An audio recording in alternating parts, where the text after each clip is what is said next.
Hello there, I'm Laura and welcome to my YouTube channel.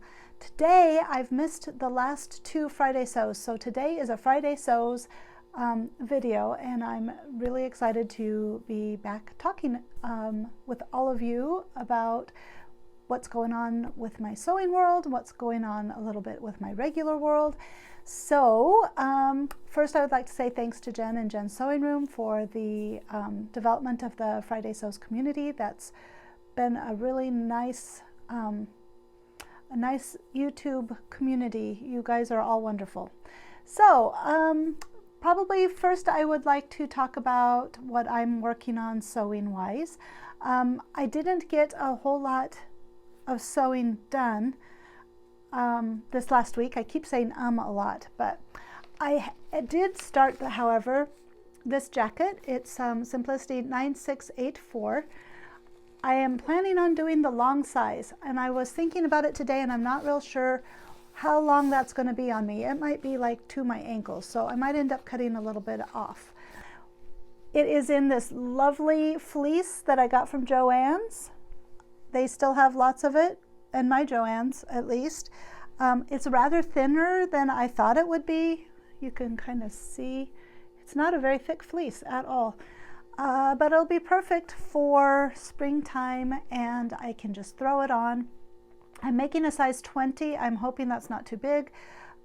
I just want to make sure that I have room for sweatshirts and things underneath it. And because of it's raglan sleeves, so can you hear my dog? I'm sorry, she's upset because I won't let her go upstairs and bark at the dogs that are outside. Anyway, because it's raglan sleeves, it should, I'm thinking it won't really matter, and I just want to have a little looser. This is a really interesting pattern because the hood is attached to the two front pieces, and then you put on the back piece and you sew the hood up somewhere. I haven't started sewing that up. I've only gotten to the point of stay stitching and the pockets. So I don't exactly know how it's going to go together, but obviously if the hood is on both front pieces, I'm going to have to sew it up sometime and attach it to the back. Otherwise it wouldn't be a hood. All right, so that's my first thing. That's what I'm going to be working on tomorrow. I should be able to get it finished. So next Friday, you will probably have a coat to look at. Tomorrow after I finish my jacket, I will be cutting out this lovely corduroy. And you've heard me talk about it. Well, if you've watched any of my recent videos, you've heard me talk about this corduroy. This is going to be for my youngest son, some corduroy pants for him. It looks really, when I washed it, it came out kind of wavy. I thought that was the most interesting thing. I don't know why it did that, or I'm definitely not going to be ironing it though, so it will just be wavy corduroy. It's kind of pretty though. It gives it that nice sheen. Maybe that's what it's supposed to do. I don't know. But I talked with him. I gave him several options and he wanted to have these pants. So I'm going to be doing the welt pockets. How do you say that? Welt pockets rideau. Second time around. Hopefully this time it will go much smoother. I will not be trying to use the tutorial as my sewing guide. I will be using the directions because they were an easy sew and I know what I'm doing basically. I think it should not take too long either. I might be able to finish these this weekend too. S9043 is the pattern. So he liked his brothers and I think they will look really nice in the corduroy. It's not, again, it's not one of the listed fabrics, but twill and poplin, well, twill and denim, and so really along the corduroy is around the same weight, you know, it's the same kind of drape and all, basically no drape, but so I think it'll be fine. I'm excited actually to see how they turn out. Right after I get done, when my husband gets home, we're going to be going to Joann's to get the next size up. Uh-oh, the cat has arrived. Everybody's here with me. The cat is behind the camera. The dogs, one is laying right down there. The other one's wandering around whining. So I have a menagerie in my house. That doesn't include the snake and the leopard gecko that's upstairs in the boys' bedrooms. What I was saying is I'm going to go get the next size up. I got the wrong pattern to show you. Oh, poop. Well, anyway, it's this man. It's this man. It's Julian Creates. It's his pattern, but it's for the knit pants. I'll just put a picture. I'll put a picture right here. Those are the things I'm planning on doing this week. Finish my coat, do the pants for my husband and my son, and then I'll be going on and doing more sewing for me. I am very excited to tell you about my first collaboration ever. I don't know if it's her first collaboration ever, but it is with So Lovely with Grace from So Lovely with Grace. And she has so many fun videos and she cracks me up.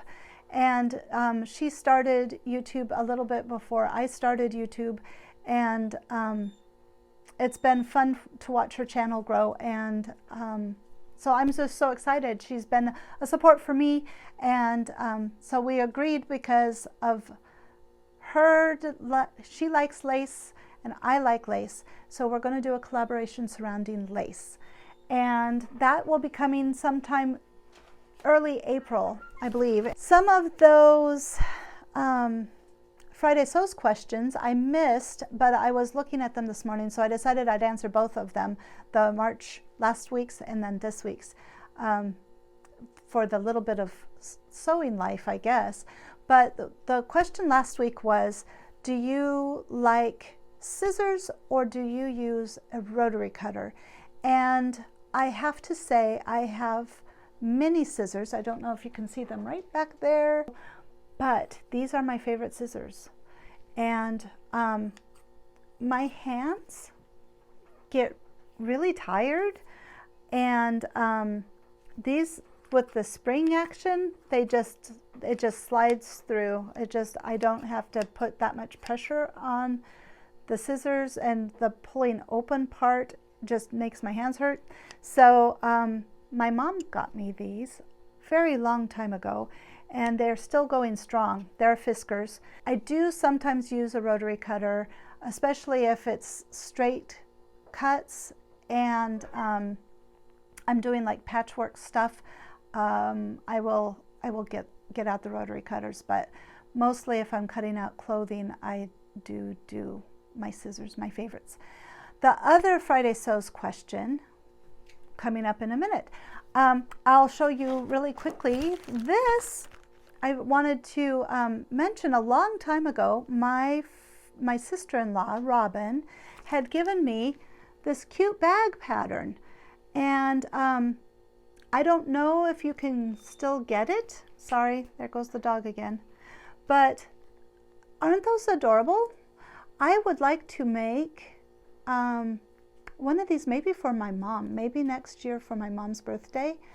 And then the other pattern that I wanted to show you is I think this is going to be a hand sewing project. I want to try out sewing something by hand, and this is a bonnet. It's the Yorktown Bonnet, and it's from Penny River Historical Accessories, Kits, and Fine Sewn Goods, Penny River Costumes. It's an Etsy shop, and I will of course link it in the description. But it came with the pattern, it came with a lovely little thank you card, and it says, "Thank you so much. Your order made my day, and I hope that this package brightens yours. Best wishes." And then I can't really read the name. I think it must be, well, on here it's Jessica, so it maybe is Jess. I don't know. I'm sorry.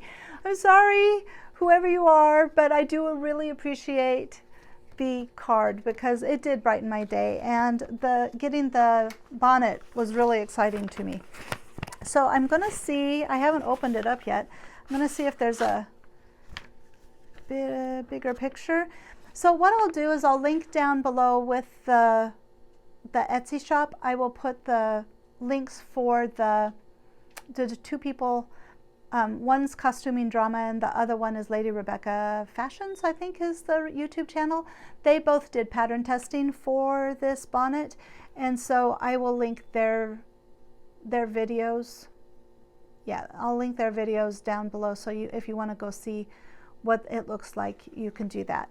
It's definitely a bonnet, but you can do it on the machine, or there's directions about how to do it by hand as well. So I thought that would be a nice foray, a nice beginner project that I can take my time with, and you know, I just want to do something different, and this seemed like a good plan.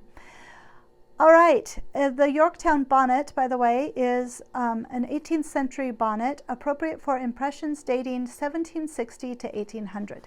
And someday I want to make a 1780s, 1790s dress. So this would go right along with it. Oh, here's some pictures. It's a very nice little pattern book. And here you can see that it's a big bonnet. So, but it'll be cute. I think it'll be cute. All right, so last but not least, the last Friday Sews question is for this week. Do you cut around the notches of a pattern, or do you snip into the seam, the little seam allowance? And so the answer is I snip into the seam. My mom actually took a class in the 80s, I believe, and at that class she had always cut around, and they told her if you just snip into the seam, it makes the seams cleaner, and it was a tailoring class, and easier to do stuff with. I am hoping you cannot hear the dog. So anyway, I obviously just tune her out, because I'm periodically she'll like whine particularly, and then I'm like, oh my gosh, can you guys hear that? Sorry. So anyway, so as I was learning to sew, my mom was like, here, you can do it this way. And I've tried like recently, because I don't know, it's kind of cute. I mean, like the little notches, and just I see people, and I don't know, I just thought maybe I should try it. So I have recently tried to cut around the notches. I can't get it right. It ends up being like a weird all jagged mess, and then I can't match anything up anyway. So I am definitely a clip into the seams kind of person. Just a little tiny snip though, just like 1/4 of an inch. And I have started really making sure that I snip both sides, because it's very easy when you're snipping to get like the top but not the bottom, and then when you're trying to match the notch, you can't do that. And then it's a trouble. You have to get the pattern back out, and you have to measure it and find out where it's supposed to be. So just a little more attention on the front end saves a lot of headache at the back end, like most of sewing. I'm going to edit my Battle of the Blouses this weekend, so if you're curious about what a Garibaldi shirt looks like, that you will be able to answer that question this weekend if you want to watch my video. I'm sure you could just search it on YouTube and find out before then, but my Garibaldi blouse is very different from everybody else's. So stay tuned, subscribe if you want to see it, and I just appreciate you all. Thank you so much. Have a good rest of your week. Bye.